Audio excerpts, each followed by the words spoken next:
다음은 만병의 근원 당뇨병에 대해서 말씀을 드리겠습니다. 이 당뇨병이 만병의 근원이 되는 과정입니다. 이제 당뇨가 되면 혈액이 끈적끈적한 상태가 되거든요. 그러면 이제 당연히 이제 혈액순환 장애가 오게 되고 혈관에 많이 쌓이게 됩니다. 그래서 이제 혈관벽에 이제 압력이 높아지게 되니까 또 당연히 이제 혈압이 높아지게 되겠죠. 그래서 이제 고혈압이 생기게 되고요. 또 이제 혈액이 점성이 높아지게 되니까 혈관에 미치는 압력이 이제 높아지게 되고 또 모세혈관은 견디지 못해서 또 이게 터져버리거나 또 망가지게 됩니다. 그래서 이 모세혈관이 이제 가장 많은 기관이 신장하고 망막이거든요. 그래서 이제 여기 합병증이 제일 많이 오게 됩니다. 그래서 이제 신장이 이제 망가지게 되고 사실은 만성심부전증의 원인 43%가 이 당뇨병입니다. 그리고 이제 망막 변성이 오게 되죠. 그래서 이제 눈이 이제 심각하게 손상이 되고 시력을 잃게 되는 과정까지도 가게 되는 겁니다. 그리고 이제 또 혈액이 건적건적하게 되니까 우리가 특히 이제 발이나 발가락에 이제 신체 말단 부위까지 혈액이 잘 가지 않습니다. 그러니까 당연히 이제 우리가 영양소가 공급이 되어야 세포가 건강한데 제대로 공급이 되지 않으니까 세포가 심각하게 타격을 받고 죽게 되는 거죠. 이것이 당뇨발, 괴사로 가는 겁니다.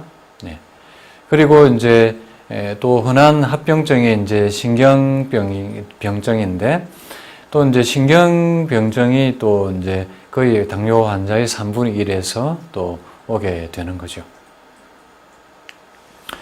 이 당뇨병은 이제 혈당을 낮추기 위해서 이제 당뇨약을 먹게 됩니다. 근데 사실은 이제 물론 뭐 처음에는 이제 당뇨가 혈당이 많이 높으면 당뇨약을 먹을 수가 있습니다만, 아셔야 되는 것은 당뇨약을 먹지 않으면 또 올라가죠. 그리고 이 당뇨약을 오래 먹게 되면 여러 가지 또 합병증이 오게 됩니다. 그래서 이게 근본적인 치료도 되지 않을 뿐만 아니라 또 여러 가지 부작용이 생기게 되는 거죠. 그래서 당뇨약으로 절대 당뇨병이 치료되지 않는 것을 우선 잘 알아야 되겠고요. 또 이 당뇨약의 부작용에 대해서도 알아야 되겠습니다. 그 부작용은 첫 번째, 당뇨약, 거의 대부분의 당뇨약은 오히려 살찌게 만듭니다. 그리고 이게 살이 찌면 또 이제 앞에서 또 비만 과정에서 혈당이 또 올라간다 그랬죠. 그러면 이제 혈당이 또 올라가게 되고 혈당이 올라가니까 또 이제 당뇨약을 더 올리게 됩니다. 이런 악순환이 이제 계속 생기게 되는 거죠. 그리고 결국에는 이제 인슐린을 이제 쓰게 됩니다. 인슐린도 역시 또 체중을 증가시키게 되고요. 그럼 더 많은 인슐린을 써야 되고, 이런 악순환을 계속 반복을 하게 되는 것이죠. 두 번째는 이제 혈압의 위험성을 높이게 됩니다. 특히 이제 인슐린 주사가 주된 원인이 되는데, 거의 당뇨약보다는 더 인슐린을 사용하는 분들에게서 더 위험성이 높은 것으로 나와 있습니다. 인슐린은 이제 혈중의 나트륨 양을 증가시키게 되고요. 그렇게 되면 이제 교감신경계를 자극을 하게 됩니다. 그리고 이제 그러면 또 활성산소가 많이 분비하게 됩니다. 그러면 또 이제 동맥의 내피세포의 손상을 일으키게 되고요. 그러면 혈관 질환을 일으키는 원인이 되는 거죠. 그래서 고혈압, 혈관 질환, 이런 합병증을 피할 수가 없는 거죠.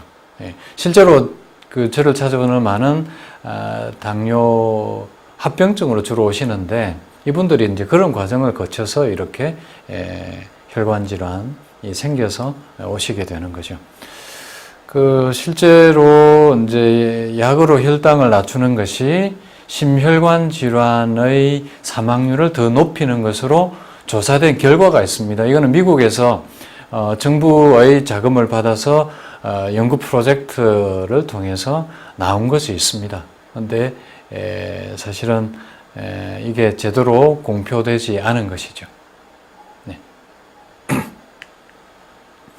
네. 그래서 결론은 이렇습니다.